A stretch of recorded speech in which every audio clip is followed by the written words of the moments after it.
الصلاۃ والسلام علیک یا سیدی یا رسول اللہ وعلی آلک واصحابک یا حبیب اللہ الصلاۃ والسلام علیک یا سیدی یا رسول اللہ وعلی آلک واصحابک یا حبیب اللہ۔ تجھ پہ نثار دل میرا، تجھ پہ فدا یہ جان ہے، تجھ پہ نثار دل میرا، تجھ پہ فدا یہ جان ہے، سجدے پہ سجدہ جس پہ ہو تیرا ہی آستان ہے۔ کوئی کہے کہاں ہے تو، کوئی کہے کہاں نہیں، تیرا غلام ہر مکین تیرا ہی ہر مکان ہے۔ سب تعریفیں اللہ جل شانہ وحدہ لا شریک کے لیے، جس نے اپنی قدرت کاملہ سے اس کائنات کو حضور نبی کریم صلی اللہ علیہ وآلہ وسلم کے عرفان کی خاطر پیدا فرمایا۔ ارشاد فرمایا لولاک لما خلقت الافلاک، اے حبیب صلی اللہ علیہ وسلم اگر تمہیں پیدا کرنا میرا مقصد نہ ہوتا تو میں اس کائنات کو ہی پیدا نہ کرتا۔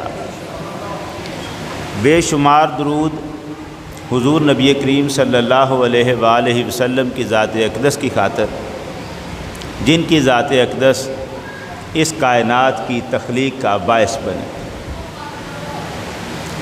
اللہ جل شانہ نے قرآن مجید میں ارشاد فرمایا فَاسْأَلُوا أَهْلَ الذِّكْرِ إِن كُنتُمْ لَا تَعْلَمُونَ، صدق اللہ العظیم۔ پروردگار عالم نے اس آیت مبارکہ میں ارشاد یہ فرمایا ہے کہ اے لوگو، اگر تم نہیں جانتے تو ان سے پوچھو جو ذکر والے ہیں۔ اگر تم نہیں جانتے تو ان سے پوچھو جو ذکر والے ہیں۔ پروردگار عالم کے اس ارشاد کو ذرا سمجھنے کی ضرورت ہے۔ اگر ہم نہیں جانتے تو ہمیں کن سے پوچھنا چاہیے؟ ہمیں تو ان سے پوچھنا چاہیے جو علم والے ہیں۔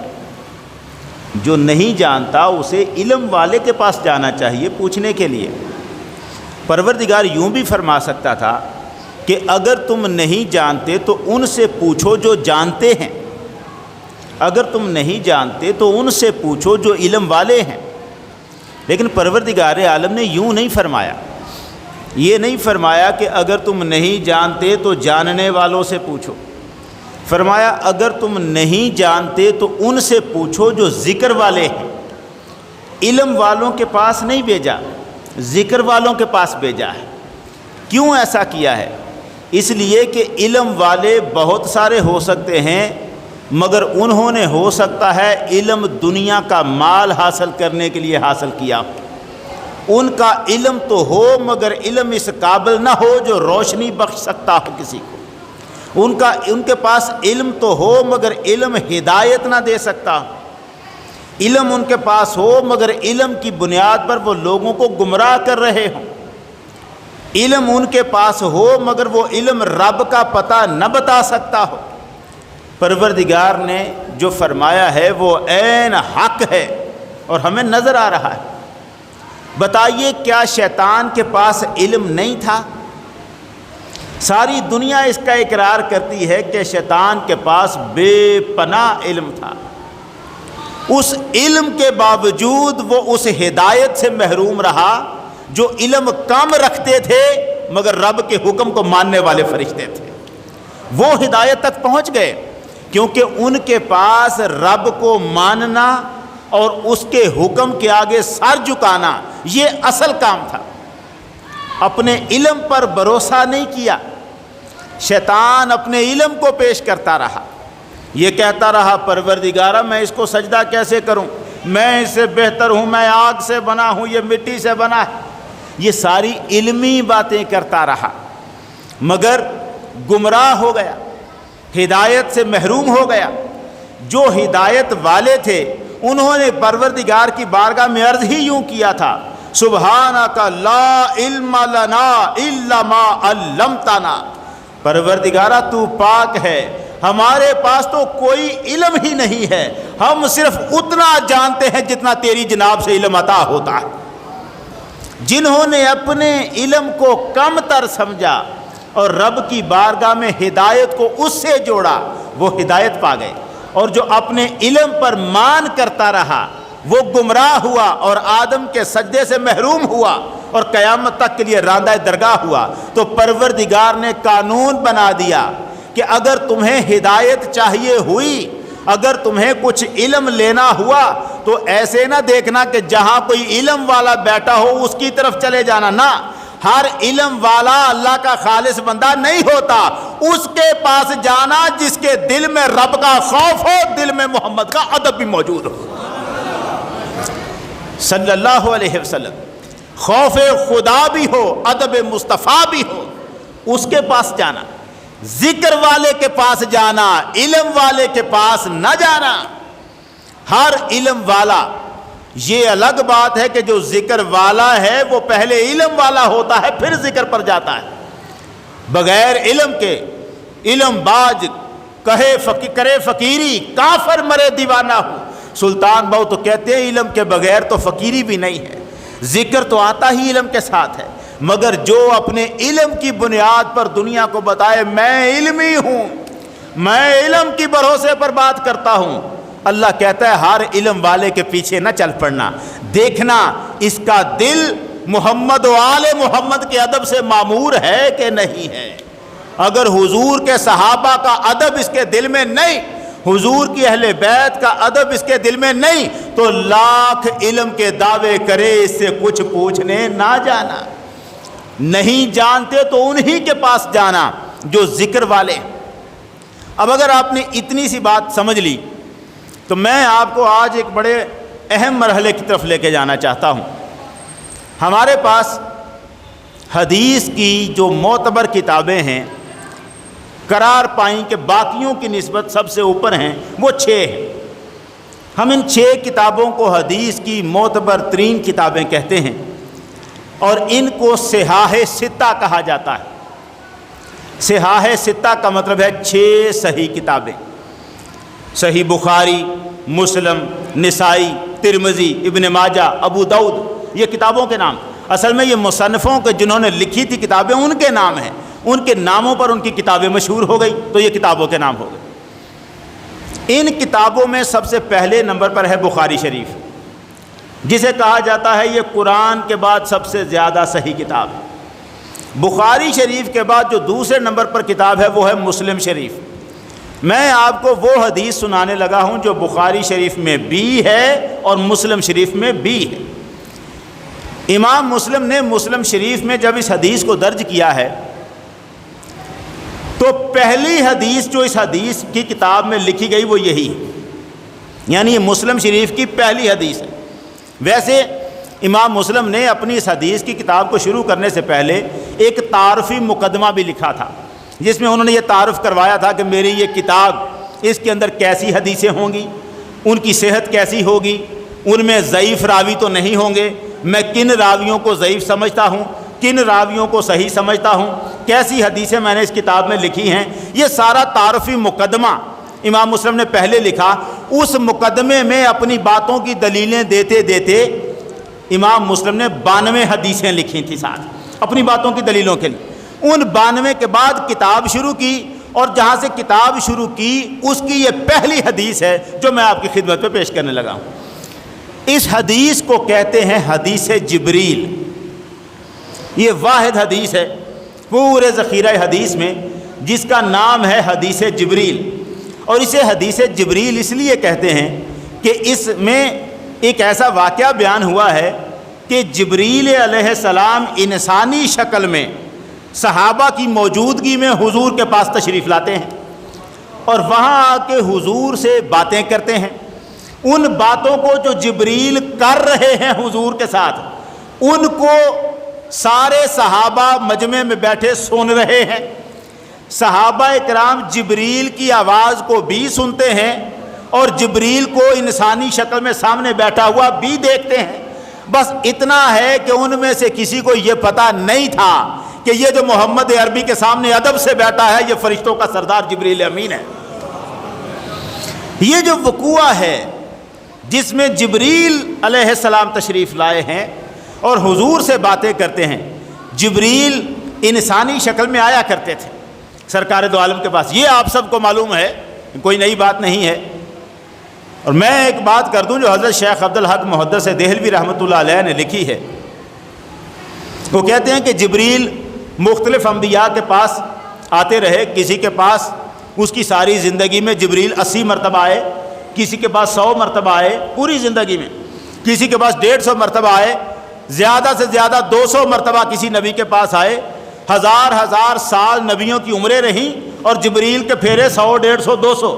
اور ادھر سرکار دو عالم صلی اللہ علیہ وسلم کی عمر مبارک کل کتنی ہے؟ 63 برس ظاہری حیات کی. اس میں سے آپ نے نبوت کا اعلان کب کیا تھا؟ 40 سال کی عمر میں. 40 برس کی عمر میں جبریل پہلی مرتبہ تشریف لائے تھے سید عالم کے پاس. اس کے بعد 23 برس کل آپ نے تبلیغ فرمائی ہے. 23 برس. ان 23 سالوں میں 20 اور 3 23، ان 23 سالوں میں جبریل 34,000 مرتبہ سرکار کی خدمت میں حاضر ہوا.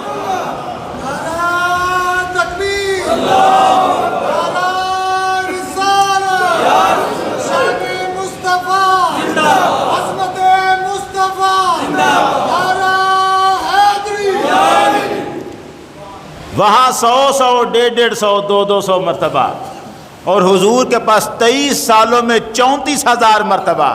یوں بھی ہوا ہے کہ ایک دن میں کئی پھیرے بھی جبریل حضور کی خدمت پہ آئے. یہ معاملہ ہی کچھ ایسا تھا. سرکار کی بارگاہ اقدس میں اکثر جبریل انسانی شکل میں آتے تھے، اور عام طور پر حضور ہی کے ایک صحابی تھے دہیہ کلبی، ان کی شکل میں آیا کرتے تھے. دہیہ کلبی کی یہ جو حدیث میں نے پیش کرنی ہے اس میں دہیہ کی شکل میں نہیں آئے، مگر عام طور پر دہیہ کلبی کی صورت میں آیا کرتے تھے. کیوں؟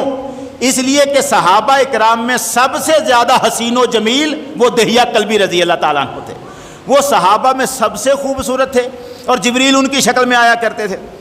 کئی مرتبہ ایسا بھی ہوتا تھا کہ اچھا جبریل آتے ہیں تو دہیہ کلبی خود بھی تو آیا کرتے تھے، تو لازم تھا کہ جبریل ایسے وقت میں آئیں جب دہیہ کلبی خود نہ آئے، کیونکہ اگر جبریل بھی دہیہ کلبی کی شکل میں آئے بیٹھے ہوں اور ادھر سے دہیہ کلبی بھی آ جائیں تو دو ہی شکلیں سامنے آ جائیں گی.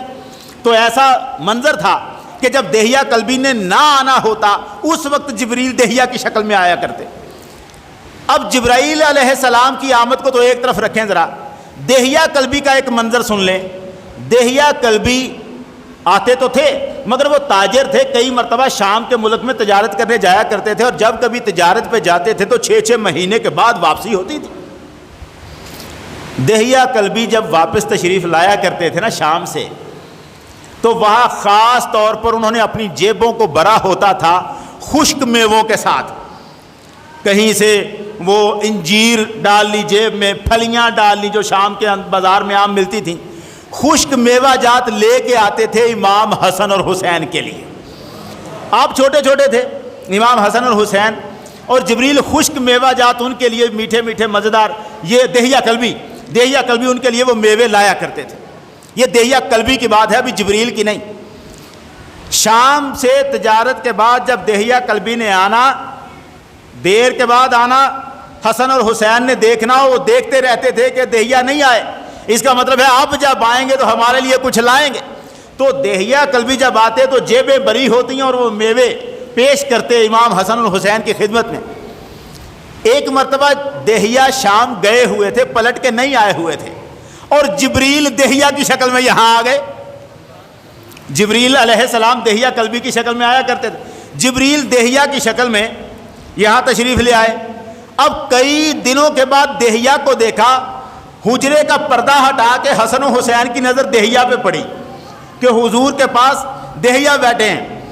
دونوں دوڑتے آئے، اب آ کے پاس کھڑے ہیں کہ دہیا کے ہاتھ جیبوں میں نہیں جا رہے، ہمارے لیے میوے نہیں نکال رہے۔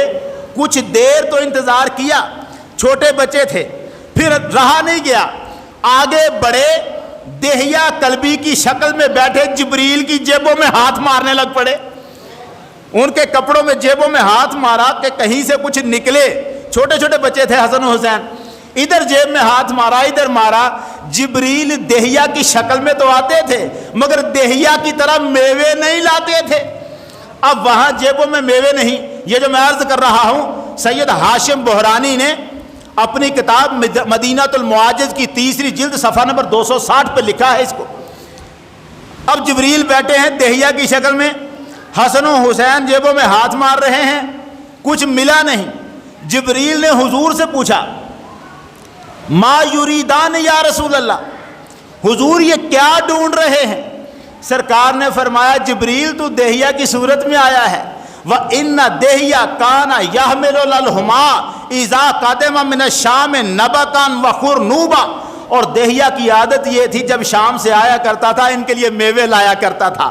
اب یہ تیری جیبوں میں میوے ڈھونڈ رہے ہیں کیونکہ تو دہیا کی شکل میں بیٹھا ہے۔ جو ہی جبریل کو پتا چلا کہ میں تو دہیا کی شکل میں ہوں اور دہیا دیر بعد آتا تو میوے لاتا، ان کو میوے چاہیے، یوں ہاتھ بڑھا کے جنت سے انار توڑ کے حسن و حسین کو پکڑا دیے۔ جبریل نے ہاتھ بڑھائے، جنت سے انار توڑے، میوے توڑے اور حسن و حسین کو پکڑائے۔ یہ امام حسین نے بڑے ہو کر فرمایا کہ تب میں چھوٹا تھا اور ہمیں یوں بعد میں پتا چلا کہ وہ جو جنت سے انار توڑ کے پکڑا رہا تھا وہ جبریل امین علیہ السلام تھے۔ جبریل حضور کی بارگاہ میں آیا کرتے تھے انسانی شکل میں۔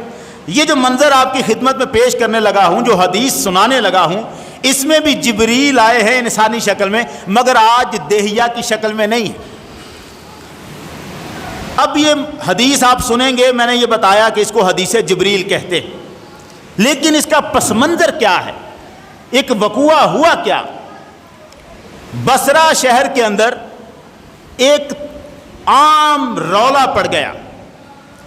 معبد جوہنی کے نام سے ایک بندہ عالم دین تھا، وہ قرآن کی آیتیں بھی بڑی پڑھتا، حدیثیں بھی بڑی سناتا، اور آیتیں پڑھ پڑھ کے، حدیثیں پڑھ پڑھ کے لوگوں کو بتاتا کہ تقدیر کوئی شے نہیں ہے، تقدیر نہیں، جو ہوتا ہے اب نئے سرے سے ہو رہا ہے، اللہ کی طرف سے نہ کوئی فیصلہ ہے نہ اس کے علم کا کوئی معاملہ ہے، یہ بس نئے سرے سے سارا کچھ ہو رہا ہے، ہم جو کر رہے ہیں خود مختار ہیں، سب ہم کر رہے ہیں، اللہ کی تقدیر، مقدر، قسمت کوئی شے نہیں ہے ہی نہیں۔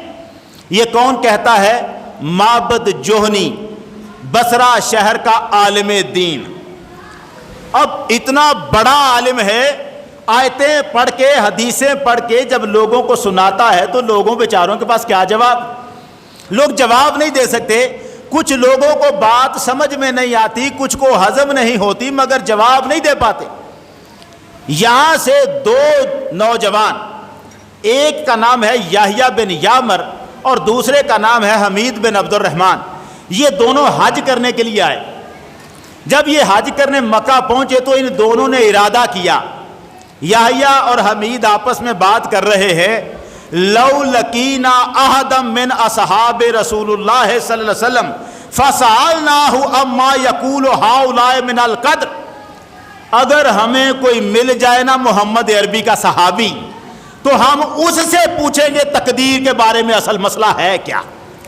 وہ جو معبد جوہنی نے شور مچا رکھا ہے وہاں پر، کہتا ہے تقدیر کوئی شے نہیں، ہم جواب نہیں دے سکتے، ہم اب آئے ہیں مکہ میں، کاش ہمیں مل جائے کوئی محمد عربی کا صحابی تو اس سے پوچھیں گے۔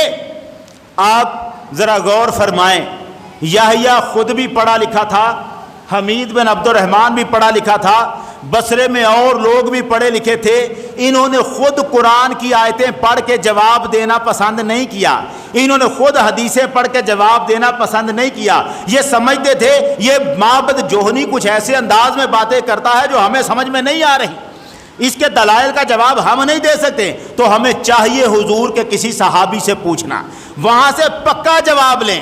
یہ میں اس لیے عرض کر رہا ہوں، جس دور میں ہم بیٹھے ہیں نا، یہاں بڑے چرب زبان لوگ ہیں، آیتیں اور حدیثیں منہ پہ رکھتے ہیں اور ایسی تعلیم دیتے ہیں جو گمراہ کرنے والی ہے۔ بچنا، جب بھی کوئی بات، بار بار کہتا ہوں، کوئی بات کوئی کہے قرآن کی آیت میں یہ ہے، حدیث رسول میں یہ ہے، اور بات ایسی ہو کہ حضور کے کسی صحابی کی عظمت کے خلاف ہو، حضور کی اہل بیت یا طہار کے کسی فرد کے خلاف ہو، ماننا ہی نہ سرے سے، کہنا یہ ترجمہ غلط کر کے ہمیں سمجھا رہا ہے۔ اللہ کے قرآن کی کوئی آیت اور محمد کا کوئی فرمان کسی صحابی کی عظمت کے خلاف ہو ہی نہیں سکتا۔ وہ تو بیان کرتے ہیں عظمت کو، یہ بندہ غلط کر رہا ہے۔ نہ صحابہ کی عظمت کے خلاف کوئی بات برداشت کرنا، یا نہ حضور کی اہل بیت کے خلاف کوئی بات گوارا کرنا۔ اہل تشیع کی کتابوں میں لکھا ہے، میں جملے بتا دوں آپ کو، لکھا ہے کہ سیدہ فاطمہ الزہرا سلام اللہ علیہا، آپ نے حضرت علی کو کہا تھا ابو بکر نے ہمارا باغ ہڑپ لیا اور تو گھر میں نہ مرد بن کے بیٹھا ہوا ہے۔ بتاؤ، اللہ کی قسم سیدہ فاطمہ کی زبان سے ایسے جملے نہیں نکل سکتے۔ مولا علی کے لیے وہ ایسی باتیں کریں گے؟ نہیں۔ کوئی بات جو اہل بیت کی عظمت کے خلاف ہو، یا کوئی بات جو صحابی کی عظمت کے خلاف ہو، کرنے والا لاکھ آیتیں پڑھ پڑھ کے سنائے، حدیثیں پڑھ پڑھ کے سنائے، مان لینا یہ بندہ خیانت کر رہا ہے، کہیں ترجمہ غلط کر رہا ہے، کہیں مطلب غلط نکال رہا ہے۔ اللہ کا قرآن محمد کے غلاموں کی عظمتیں بیان کرتا ہے، ان کے خلاف نہیں ہوتا۔ وہ صحابہ کی عظمتیں بیان کرتا ہے، اہل بیت کی عظمتیں بیان کرتا ہے۔ دیکھو طریقہ ان لوگوں کا، انہوں نے کہا معبد جوہنی ہمیں گمراہ کرتا ہے۔ جواب کسی صحابی سے لیتے ہیں، کوئی صحابی ہمیں بتائے۔ اب یہ مکہ میں داخل ہوئے، صحن کعبہ میں جانے کے لیے مسجد کے دروازے کے اندر بڑھ رہے تھے، نظر پڑی عمر فاروق کے بیٹے عبداللہ ابن عمر پر۔ دوڑ کے دونوں، ایک دائیں طرف ہو گیا، ایک بائیں طرف ہو گیا، اور کہنے لگے یا ابا عبد الرحمن، یہ ان کی کنیت تھی۔ انہوں نے کہا جناب ہم بصرہ سے آئے ہیں، ہمیں بتائیں ہمارے ہاں کچھ لوگ ہیں، یہ فقرہ سننا، قد ظہر قبلنا ناس یقرؤون القرآن ویتکفرون العلم، ہمارے ہاں کچھ لوگ ہیں قرآن بھی بڑا پڑھتے ہیں اور علم دین بھی بڑا سیکھتے ہیں۔ قرآن بھی پڑھتے ہیں، اللہ کی کتاب بھی پڑھتے ہیں اور علم بھی سیکھتے ہیں، کتابی بھی ہیں، علمی بھی ہیں۔ آج کل نعرہ چل رہا ہے میں ہوں مسلم علمی کتابی، نہ میں بابی نہ میں وابی، یہ نعرہ لگایا ہوا ہے، اور کرنا کیا ہے؟ عظمت صحابہ کے خلاف گفتگو کرنی ہے، اور نعرہ کیا ہے؟ میں ہوں مسلم علمی کتابی۔ یہ حدیث مسلم شریف کی پہلی حدیث بیان کر رہا ہوں۔ انہوں نے کیا کہا؟ انہوں نے کہا جناب ہمارے ہاں کچھ لوگ ہیں یقرؤون القرآن، قرآن بڑا پڑھتے ہیں، اللہ کی کتاب بڑی پڑھتے ہیں، ویتکفرون العلم، اور علم دین بھی سیکھتے ہیں، کتابی بھی ہیں، علمی بھی ہیں، وَيَزْعُمُونَ أَنَّهُمْ يَزْعُمُونَ اللَّهَ قَدَرَ، اور وہ کہتے یہ ہے کہ تقدیر کوئی شے نہیں، تقدیر نہیں ہوتی۔ جناب آپ ہمیں بتائیں سچ کیا ہے؟ اب جواب کس نے دینا ہے؟ عمر فاروق کے بیٹے عبداللہ ابن عمر نے۔ عبداللہ ابن عمر نے کہا جواب تو تمہیں دیتا ہوں بعد میں، پہلے تمہیں ایک پیغام دیتا ہوں، جب تم جا کے واپس ملو گے نا ان لوگوں سے جو قرآن بھی پڑھتے ہیں، علم دین بھی سیکھتے ہیں اور کہتے ہیں تقدیر کوئی شے نہیں، جب تم ان لوگوں کے پاس جاؤ فَأَخْبِرْهُمْ، ان کو میری طرف سے یہ پیغام دینا انی بریء منہم وانہم براء منی، میں محمد کا صحابی تمہارے ساتھ اعلان کرتا ہوں، نہ میرا تم سے کوئی تعلق ہے نہ تمہارا مجھ سے کوئی تعلق ہے۔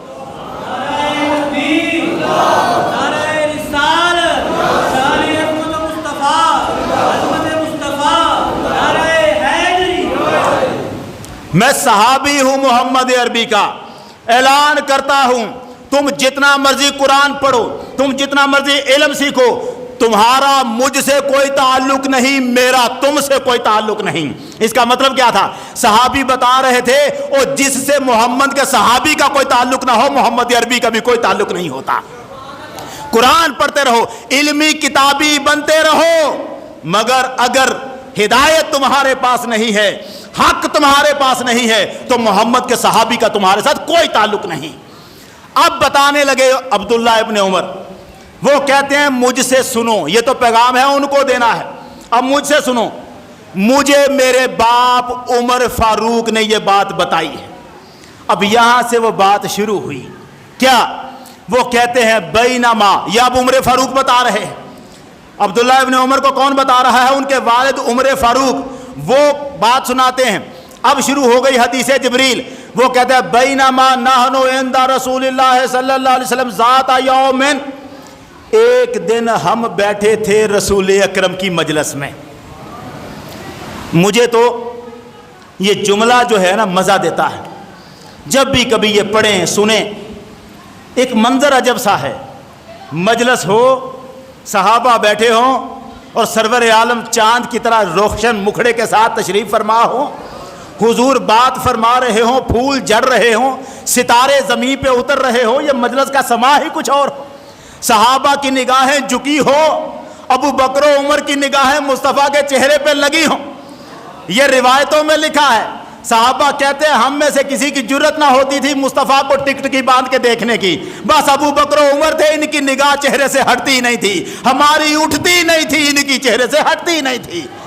مجلس رسول کی ہو، سرکار بیٹھے ہوں، صحابہ بیٹھے ہوں، تو کہنے والا خوب کہتا ہے نا، جب حسن تھا ان کا جلوہ نما، انوار کا عالم کیا ہوگا، بن دیکھے فدا ہے ہر کوئی، دیدار کا عالم کیا ہوگا۔ جس وقت تھے مجلس میں ان کی ابو بکر و عمر عثمان و علی، اس وقت رسول اکرم کے دربار کا عالم کیا ہوگا، اس وقت رسول اکرم کے دربار کا عالم کیا ہوگا۔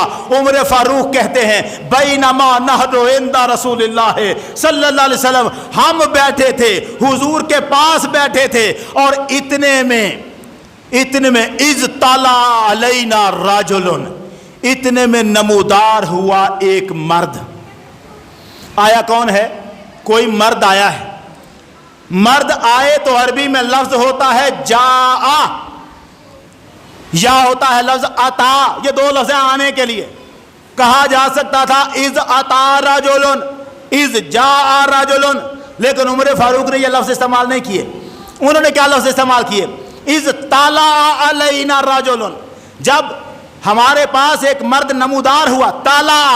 طلع کہتے ہیں چاند اور سورج کے طلوع ہونے کو، جب چاند نکلتا تو ہم کہتے ہیں طلوع ہوا، سورج طلوع ہوا۔ یہ یاد ہے وہ منظر جب حضور مدینہ تشریف لائے تھے، دفیں بجا بجا کے لڑکیوں نے جو نعت پڑھی تھی، طلع البدر علینا من ثنیات الوداع واجب الشکر علینا ما دعا للہ داع، وہ کیا تھا؟ طلع البدر علینا، ہم پر 14ویں رات کا چاند طلوع ہوا ہے۔ مصطفیٰ کریم تشریف لائے، 14ویں کا چاند طلوع ہوا، تو جب چاند طلوع ہو، طلع کا لفظ استعمال کیا جاتا ہے۔ عمر فاروق کہتے ہیں اذ طلع علینا رجل، ہمارے سامنے ایک مرد نمودار ہوا، تو لفظ طلع کیوں استعمال ہوا؟ یہ بتانے کے لیے کہ تھا تو انسانی شکل میں، مگر چہرے سے نور جڑ رہا تھا، ایسی روشنی پھوٹ رہی تھی، لگا زمین پہ آسمان سے سورج اتر آیا چمکتے چہرے سے۔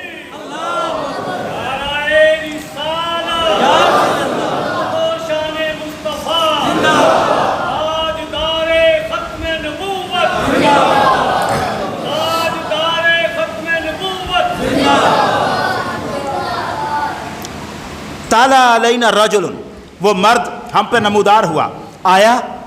اب اس کا حلیہ کیا ہے؟ عمر فاروق کہتے ہیں شدید بیاض الثیاب، کپڑے انتہائی سفید لباس پہنا ہوا، شدید سواد الشعر، سر کے بال اور داڑھی کے بال انتہائی سیاہ کالے، ایک بال بھی سفید نہیں، کالا، پوری جوانی میں سر کے بال اور داڑھی کے بال مکمل سیاہ، لا یعرفہ منا احد، ہم میں سے اسے کوئی جانتا نہیں تھا. اس کا مطلب ہے بندہ مدینے کا نہیں تھا. اگر مدینے کا ہوتا تو سب جانتے، کوئی جانتا نہیں تھا. وَلَا يُرَا عَلَيْهِ أَثَرُ السَّفَرِ، اور ہمیں یوں بھی نہیں لگتا تھا کہ بندہ سفر سے آیا ہے، اس لیے کہ اس کے لباس پر، اس کے سر کے بالوں پر، داڑھی پر، چہرے پر کہیں کوئی گرد نہیں پڑی ہوئی تھی، کوئی سفر کا نشان نہیں تھا. ایسے صاف کپڑے، ایسا چہرہ، ایسا حلیہ، سفر کا اثر بھی نہیں، اور ہم میں سے کوئی جانتا بھی نہیں. آیا کہاں سے؟ اگر سفر کر کے آیا ہوتا تو سفر کے آثار ہوتے، اور اگر سفر کر کے نہیں آیا تھا، مدینے کا ہوتا تو ہم جانتے ہوتے. نہ ہم جانتے تھے، نہ وہ سفر سے آیا تھا. ایسا آیا حتیٰ جلس الی النبی، اس نے ہمیں نہیں دیکھا، ہمیں کاٹتا ہوا، رستے سے ہٹاتا ہوا گزرا. حتیٰ جلس الی النبی صلی اللہ علیہ وسلم، سرکار تشریف فرما تھے، وہ سیدھا حضور کے پاس گیا اور آقا کے پاس جا کے بیٹھ گیا. اور بیٹھا اس طرح سے، یہ بیٹھنے کا عجب منظر ہے.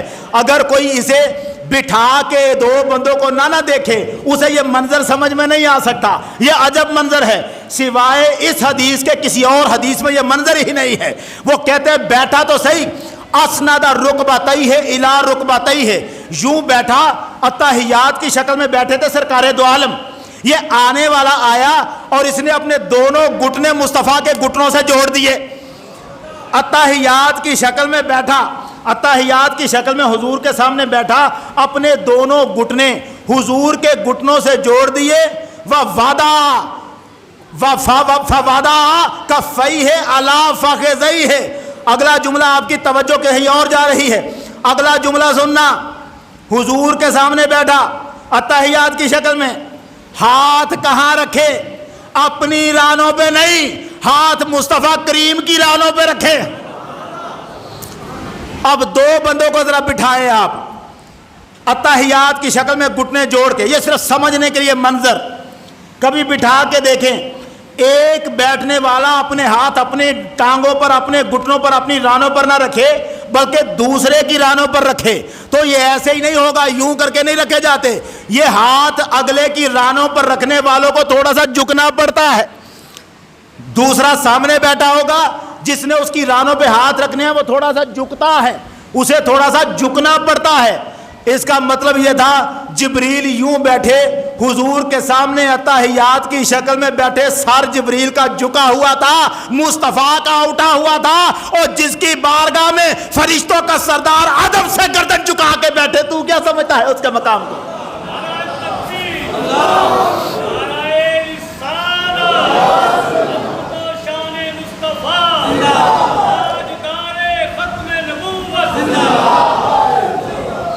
جبریل بیٹھ گئے. اب وہ دونوں ہاتھوں سے حضور کی رانوں پر ہاتھ رکھے اور پوچھا، یا محمد اخبرنی عن الاسلام، محمد مجھے بتائیے اسلام کیا ہے، اسلام کیا ہے؟ سرکار نے فرمایا، الاسلام ان تشہد لا الہ الا اللہ وَأَنَّ مُحَمَّدَ رَسُولُ اللَّهِ وَتُقِيمَ الصَّلَاةَ وَتُؤْتِيَ الزَّكَاةَ وَتَصُومَ رَمَضَانَ وَتَحُجُّ الْبَيْتَ إِنِ اسْتَطَعْتَ إِلَيْهِ سَبِيلًا.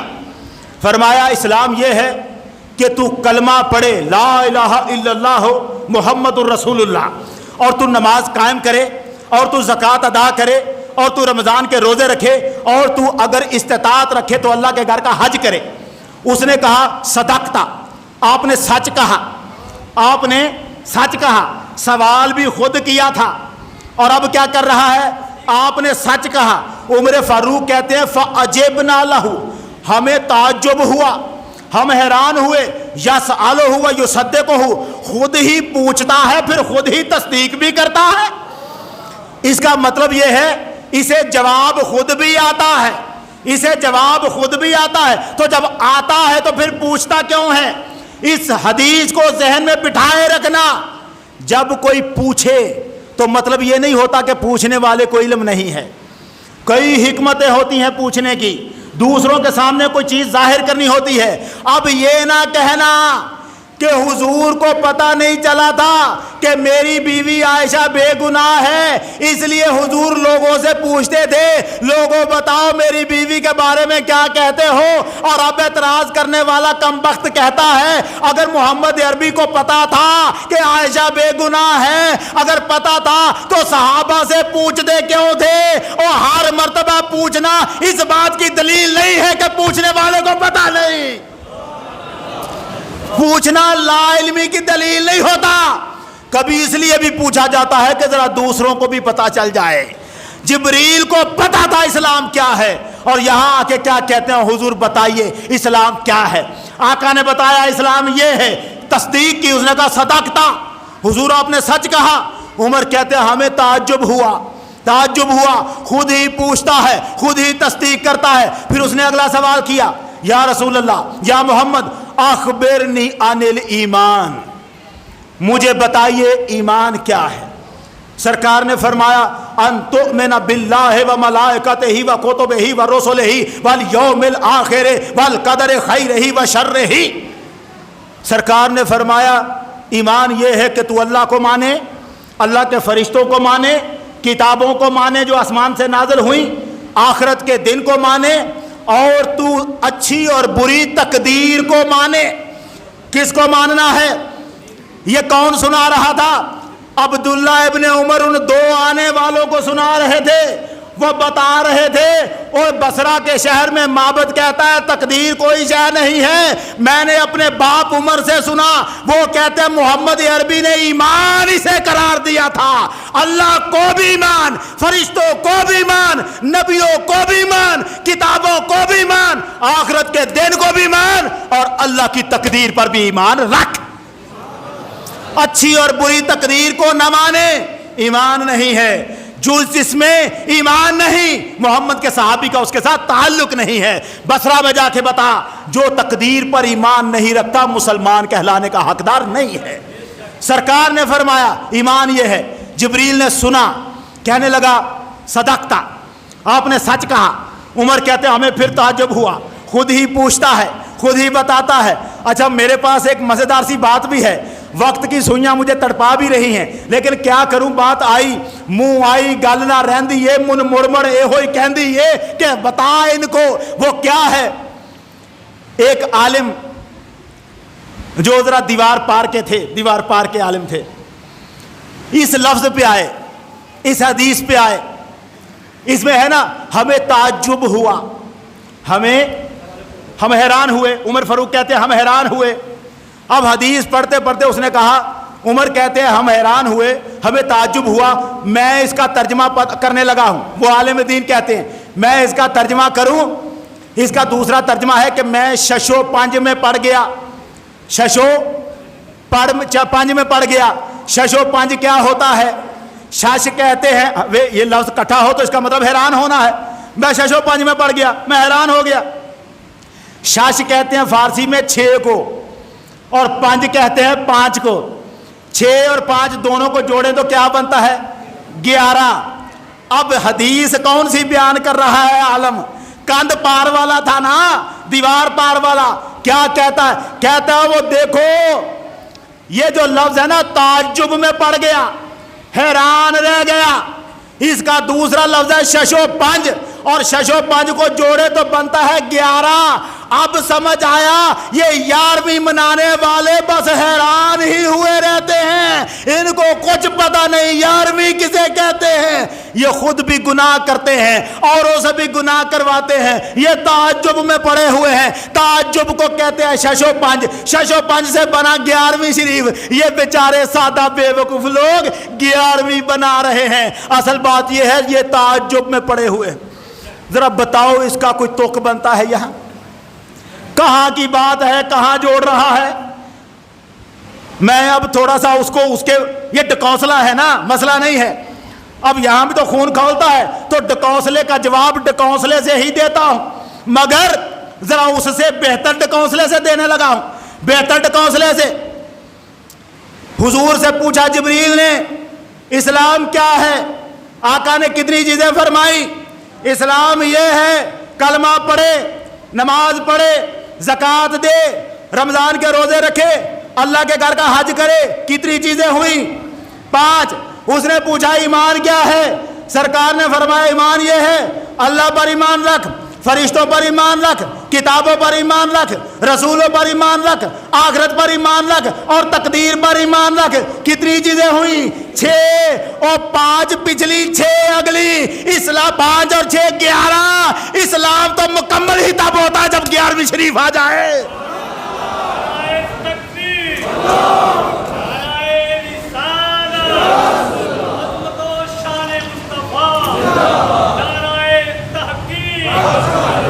یہ ڈکونسلے کا جواب ڈکونسلے سے ہے.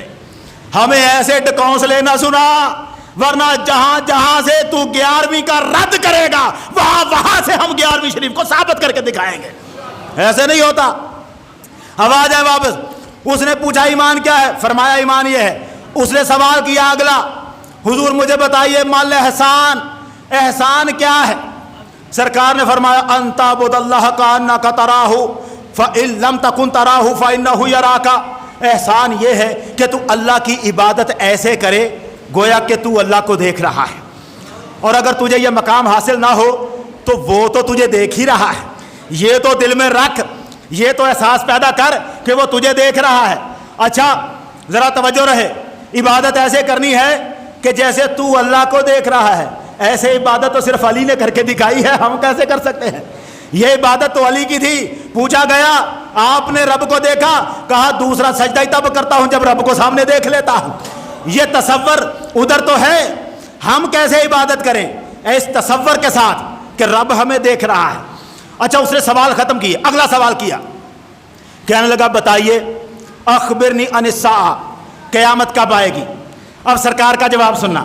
حضور نے فرمایا مل مسئول عنہا بأعلم من السائل, جس سے پوچھا جا رہا ہے وہ پوچھنے والے سے زیادہ نہیں جانتا. فکرہ سننا, جس سے پوچھا جا رہا ہے, کس سے پوچھا جا رہا تھا؟ محمد عربی سے. پوچھنے والا کون تھا؟ جبریل. حضور نے کیا فرمایا؟ جس سے پوچھا جا رہا ہے وہ پوچھنے والے سے زیادہ نہیں جانتا. اب اس کے 2 مطلب ہیں. ایک یہ کہ قیامت کے بارے میں جتنا تو جانتا ہے اتنا ہی میں جانتا ہوں. یہ مطلب بنتا ہے نا اس کا کہ قیامت کے بارے میں یہ ایسا علم ہے جو لوگوں کو نہیں بتانا. یہ بھی تو کہہ سکتے تھے مجھے کیا پتا قیامت کب آنی ہے, یہ نہیں کہا. فرمایا پوچھنے والے سے, جس سے پوچھا جا رہا ہے وہ پوچھنے والے سے زیادہ نہیں جانتا. تو اس کا مطلب یہی تھا کہ جبریل یہ راز کی بات ہے, تجھے بھی پتا ہے مجھے بھی پتا ہے, یہی رہنی چاہیے, باہر نہیں جانی چاہیے. مگر دیوار پار والا کیا کہتا ہے؟ وہ کہتا ہے اس جملے کا مطلب یہ ہے حضور اسے بتا رہے تھے جبریل قیامت کے علم کا نہ تجھے پتا نہ مجھے پتا.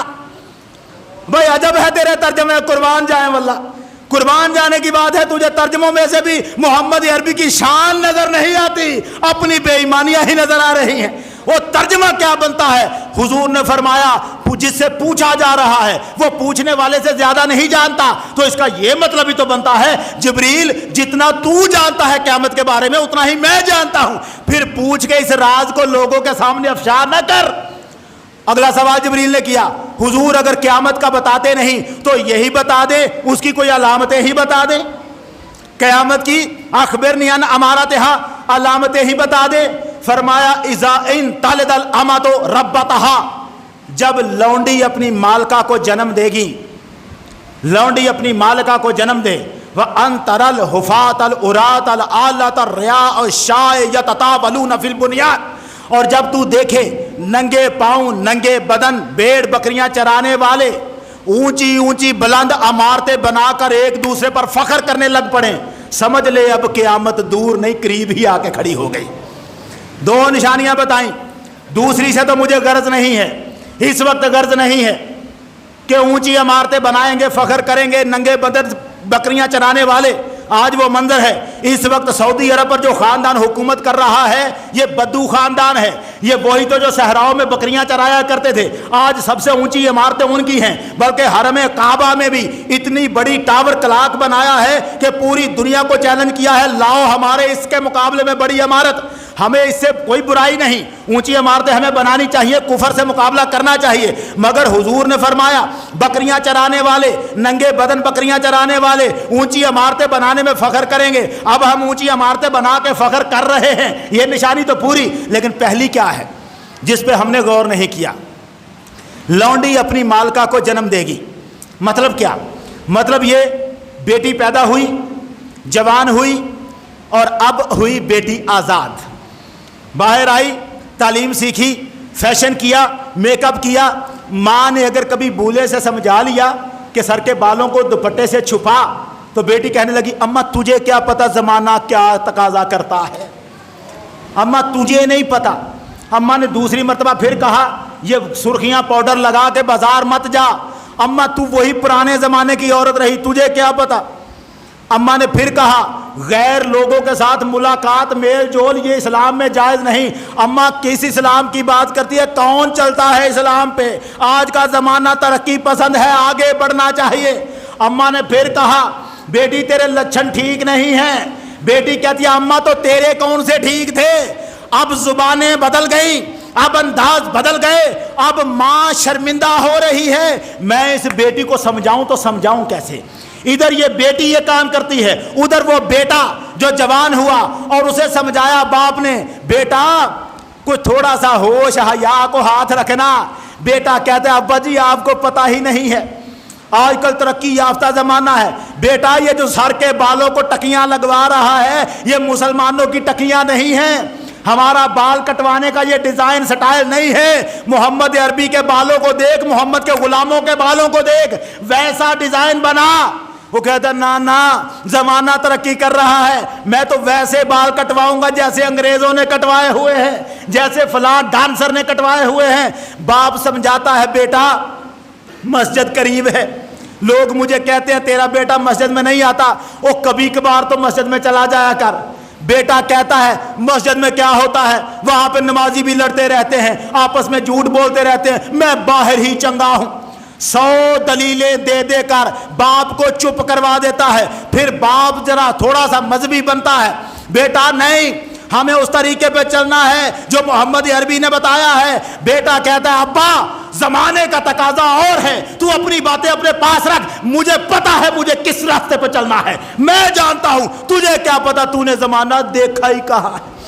باپ کو کہتا ہے تو نے زمانہ دیکھا ہی کہاں ہے، زمانہ تو ہم نے دیکھا۔ اب باپ بھی شرمندہ، ماں بھی شرمندہ، جس اولاد کو سمجھانے پر اس کا ماں باپ شرمندہ ہو جائے، مصطفیٰ کریم نے فرمایا جب اولاد کے ہاتھوں ماں باپ یوں شرمندہ ہونے لگے، سمجھ لینا اب قیامت کے لیے اسرائیل کی ضرورت نہیں، آئی کھڑی ہے قیامت۔ اب قیامت دور نہیں، اب دجال کا انتظار نہ کرتے رہے، اب بیت المقدس کی طرف نہ دیکھ، رب کی قیامت کسی وقت بھی تجھ پر ٹوٹ سکتی ہے، اس لیے کہ جب تیرے ماں باپ کے سامنے تو نے بے حیائی کا منہ اختیار کیا، راستہ اختیار کر لیا، تجھے سمجھانے والا کوئی سمجھا نہیں سکتا، تو اب تیرے پاس تو قیامت کا انتظار کر، تیرے دروازے پہ کھڑی ہوئی ہے قیامت۔ یہ زمانہ ہے، یہ وقت ہے، اولاد کو سمجھائیں تو کیسے سمجھائیں، اس کو بتائیں تو کیسے بتائیں، ہمیں وہ طریقے سیکھنے ہوں گے جس سے ہم اپنی اولاد کو بچا سکیں۔ خدا کی قسم پناہ ہے، توبہ کرنے والا وقت ہے، ہم آفتوں میں گرے ہوئے ہیں، بچانا ضروری ہے۔ اللہ تعالی ہم سب کو بچائے اس فتنے سے جو آ چکا ہے اور جو بڑی تیزی سے آ رہا ہے۔ اللہ تعالی ہمیں محمد عربی کے دین کو سمجھنے کی توفیق عطا فرمائے اور اس پر عمل کرنے کی۔ اگلا جمعہ خاص طور پر ہم ختم نبوت کے موضوع پر پڑھائیں گے، تو سب لوگ وقت پہ آ جائیے گا تاکہ ختم نبوت کے موضوع پر ہم کھل کے بات کر سکیں۔ مکمل